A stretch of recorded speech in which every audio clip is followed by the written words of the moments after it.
10 wealth killers and how to fix them.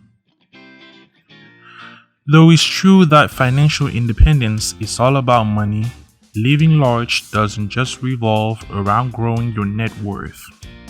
We've all seen or heard stories of rich people living miserably and poor people living happily. Certain studies have even shown that the relationship between money and happiness is fairly minuscule. While working a normal job can help you stay afloat and pay your bills, we all know it won't ever be enough to get you to financial freedom. The rich know that there is more to attaining wealth than making ends meet, and that it takes more than discipline and knowledge to get a hold on your financial well-being. Becoming wealthy is what the vast majority of the world obsesses about. However, very few think about maintaining that wealth and passing it on to future generations. Along the journey, patiently await traps for anyone trying to become wealthy. Knowing and avoiding them is the key to not having your finances fall apart quicker than expected. Cars. When you purchase a vehicle, you lose the opportunity to put your money into growing assets that can generate more money, such as real estate or stocks. Often, people will buy a car without understanding just how much it will actually cost to own it.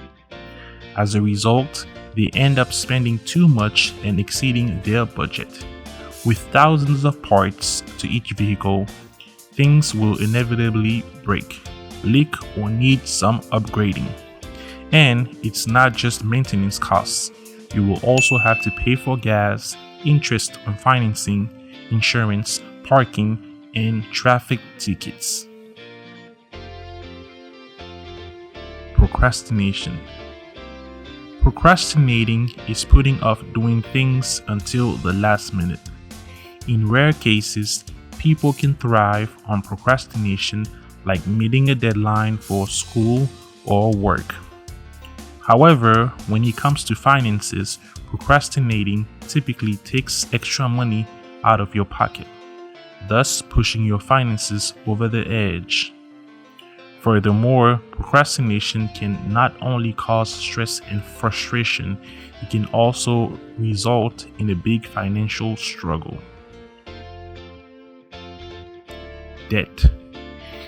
In general, you pay a price for the debt you create in the form of interest. The higher the rate, the more you end up paying for your debt. Also, the longer it takes you to pay it off and the higher your debt load, the more interest you own. Monthly debt payments drastically limit the amount of money you have to spend on other things, not just retirement and investing, but also the vacations you planned on taking with you and your family. See, the more debt you accumulate, the more your monthly payments will be, and the less you have to spend on everything else. Comparisons. We all should be aware about how social comparisons affect our minds, if at all.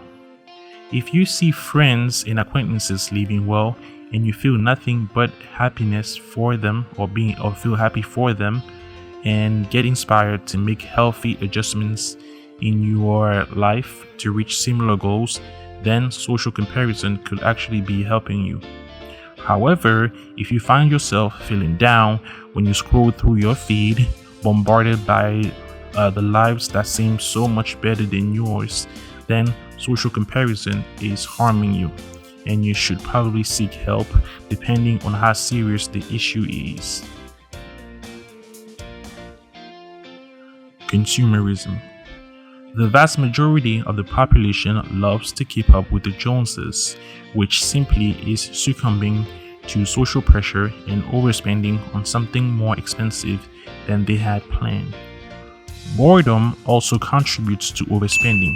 You may love meandering through shops on a weekend just to kill time, But the problem is that you usually end up spending money you hadn't planned on spending, or you wouldn't have hadn't spent on spending.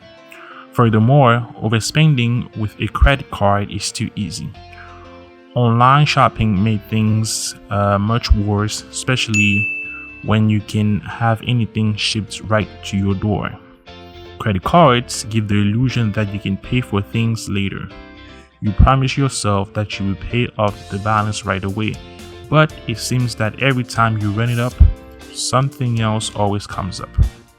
Therefore, it's convenient to simply pull out your card again and pay for it. The cycle continues until your spending is spiraling out of control and you're drowning in stress and debt. Financial literacy. Most people typically find themselves into financial pits as a byproduct of being financially illiterate. The average consumer doesn't understand basic concepts such as how interest works, why inflation matters, and how to evaluate investment risks.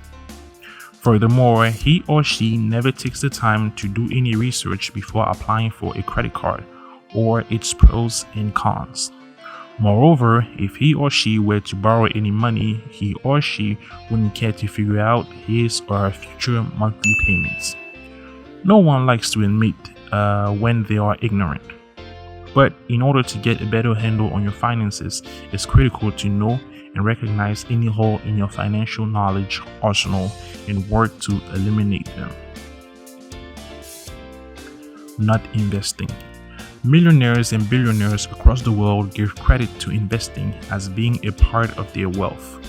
Contrary to popular belief, you don't need a lot of money to get started. One of the biggest reasons investing can be so advantageous is because of compound interest. Compound interest on investments is what can lead to significant financial gains. It's a way to earn interest on top of the interest you have already made. By reinvesting your interest back into an interest-bearing account, you will receive interest on your new higher balance. One way to ensure you invest is to take a portion of each paycheck and set it aside for investment. Government policies. The belief that increasing tax rates on the rich and corporations boosts economic growth is false. On one hand, the federal government is losing out on a massive amount of tax revenue by slashing levies on the rich.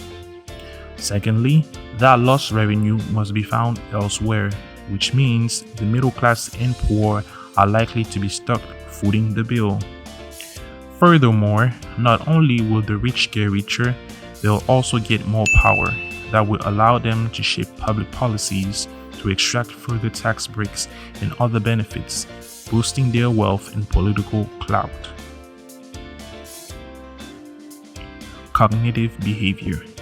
Having negative beliefs and negative assumptions about money, like it's the root of all evil and all rich people are greedy, or making money means you are taking money from others, is a guaranteed way to prevent yourself from affluence. What you need to do is become aware of your non-supportive beliefs around money and wealth and change them into supportive ones. Moreover, read books, take courses, or attend seminars in order to learn and develop a different outlook on money. Inflation. Inflation has the power to diminish your wealth. With inflation rising, the value of goods and services skyrockets while your savings slowly decrease.